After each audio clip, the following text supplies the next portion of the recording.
What's going on, everybody? It's your boy. First thing first, thank you guys so much for clicking on the video. It's been a couple of months since I created a video. It's because I've been so fucking busy. We're gonna curse on this video, ladies and gentlemen. We're just gonna do that. Probably just that one time. But selective service and draft, what are the differences between the two of those things? This is kind of a video that I kind of want to create. As a Marine Corps recruiter myself, I know pretty much everything there is to know in regards to the entry-level recruiting across the board for all military branches, because it's pretty much the exact same thing. So I'm gonna pretty much break down my personal opinion in regards to it, as well as what it means to you all. Stay tuned. So what we're going to do right now, we're going to do what all of you guys have been doing past couple of days, and that's going to Google, going to your favorite news outlet, whether it's CNN, Fox, or whoever the fuck, and pretty much getting our information from there instead of getting it from the source right here. All right. I'm not going to say I know everything in regards to this, right? But I am going to break it down a little bit. Now, in regards to the selective service, for those who don't know, the selective service has been a thing for over a century. I mean, that's the thing that they use, pre-World War II, Korean War, Vietnam War, all of that good stuff. The last draft that our country had was for the Vietnam War. It's still one of the things that I personally disagree with. That's just my personal opinions in regards to it. But ever since then, our military has been a all-volunteer force, meaning that everyone who's currently serving right now is serving in the military under their own free will. No one put a gun to their head to force them. No one was threatened with jail or prison time. None of that. Everyone who's in the military right now has volunteered under their own free will to serve. Now, what does this mean? Males ages 18 to 26 years old. 18 to 26 years old, they're saying that they must either, if they're not automatically enrolled in it, that they have to enroll in the selective service. Now, the selective service is essentially just a long list of individuals that they can pick and choose from in case a draft will ever happen in the foreseeable future. Do I see it getting to that point? Absolutely not. My personal opinion of why they're bringing back the selective service and making it mandatory for individuals of those age groups is essentially due to the low recruiting numbers across the board for the past couple of years. I believe it was like last year, the United States Navy missed their recruiting goals by like 7,000. That's an entire warship, ladies and gentlemen. That's damn near 2 aircraft carriers full of sailors that they missed in regards to the recruiting effort. So of course, the government is going to recognize that, and they're probably going to put some, plans in place in order to, to ensure that our numbers stay where we need them to stay. Because, losing an entire aircraft carrier or even 2 of sailors per year, that is very, very bad. Let's talk about who needs to register for this. U.S. citizens, U.S. born, dual citizens, and naturalized citizens. If you have a green card because you came to this country from another country and you are now a permanent resident, it states here that you have to register for the selective service. U.S. citizens who live outside the country, I don't even know how that will work, but very well. Immigrants, legal, permanent residents, and undocumented immigrants. Whoa. Undocumented immigrants. Now, this is all from Fox, ladies and gentlemen. I don't know who you guys get your information from. I'm just reading this because that's just what I have. Transgender people who were assigned male gender at birth. Whoa. Transgender individuals who were assigned male at birth, meaning that if you were born male and then made a transition to female, it states here that you still need to register for the selective service. People with disabilities. Almost all men who are 18 to 25 years old and live in the U.S. must register for selective service. This includes people with disabilities, transgender people who were assigned male gender at birth, refugees and asylum seekers, immigrants, legal permanent residents, and undocumented immigrants. Ladies and gentlemen, I don't know how this will possibly work, But anyways, if you're a military veteran or a military reservist, you are still required to register for the Selective Service. Hell, that doesn't bother people who is in the United States Marine Corps because they will love to go and fuck some shit up. Unfortunately, I personally don't think that there is going to be a draft. Here's why I say that as of right now. As a recruiter, it just doesn't make sense for them to conduct a draft.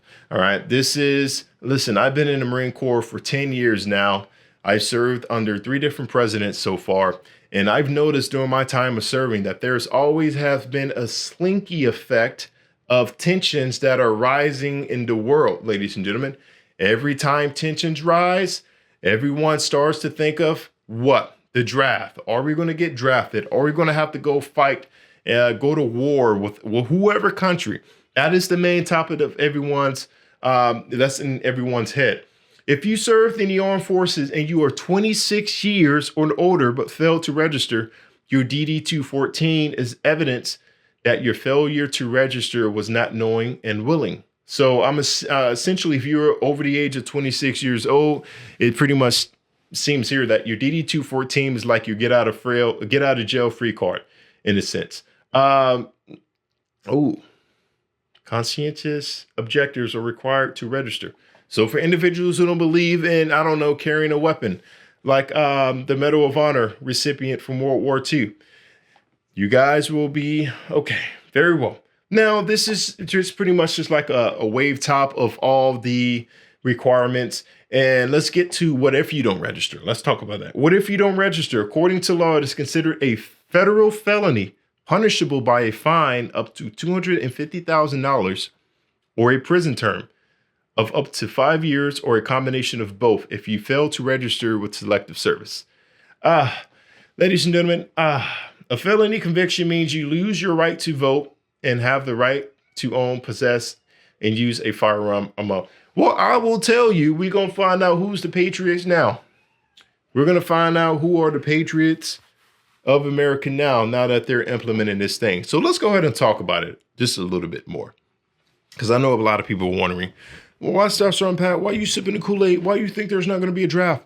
Because, ladies and gentlemen, listen, 75% of Americans don't even qualify to join the military, meaning that 75% of individuals in this country are not even eligible to serve in the military under their own free will. Whether it's they can't pass the ASVAB, whether it's they're not physically capable of performing up to speed as a service member should be. There's a lot of different things that will disqualify someone. Now, obviously, some of those things will probably be eliminated if a draft were to actually come. But I can tell you right now, in regards to the recruiting numbers, has been, very, the way they were for the past couple of years, with the exception of the United States Space Force, as well as the United States Marine Corps for being, consistent. I don't know, like who would be drafted or who would the Selective Service, pretty much what branch would it majority go to? If I had to guess, it would most likely be like the Army. That's just historically how it's always been. The Army being the largest branch. It's pretty much too early for anyone to really give accurate information. But as far as like my personal opinion and as a recruiter, I don't know why they're just now implementing this. My only guess is that, the recent recruiting numbers being low. And what I mean by low, I mean by missing numbers by the thousands. That's just unacceptable across the board. And it's not because Americans don't want to serve the country. That's not what that is. I will go down fighting that. It's just simply they're not qualified. They can't pass the test. Why they can't pass the test? Because schools is not teaching kids anymore. They're not teaching kids how to read at the appropriate level. They're not teaching math, meaning that how to solve math by writing it down. They're handing them a calculator and telling them good luck. They're not challenging kids in school. They're letting anyone graduate now. I'm a recruiter. I see transcripts, ladies and gentlemen. I can tell you firsthand that everything that I'm saying is 100% facts. In regards to the physical, they implemented a new system at the military enlistment processing station that will know all of your medical history from the time that you were born, and they will disqualify you for anything. They will disqualify you from having stiff joints or stiff ankles, Well, whatever the hell that means. You know, it's just those things, those new systems that put in place is kind of what, you know, allowed the services to sit back and go, this recruiting thing is kind of starting to become a little bit more difficult in regards to that. But the selective service, as I mentioned before, 90% of the individuals who are already on a selective service don't even know that they're on it because, like I said, if you apply for any type of FAFSA or like tuition assistance or any type of government assistance and you're a male and you fall within that criteria, you are already on a selective service. You probably didn't even know it. But ladies and gentlemen, let me know how you guys think down in the comment section. I really want to get you guys' opinion in regards to this whole selective service thing.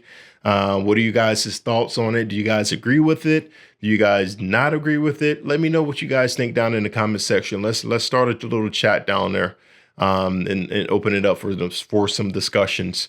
But other than that, ladies and gentlemen, thank you guys so much for stopping by, watching my video. If you guys are new, feel free to subscribe, and I'll keep you guys updated in the future in regards to this whole selective service thing. Peace. If you guys want to see more videos in the future, feel free to subscribe. What are you waiting on? It's free.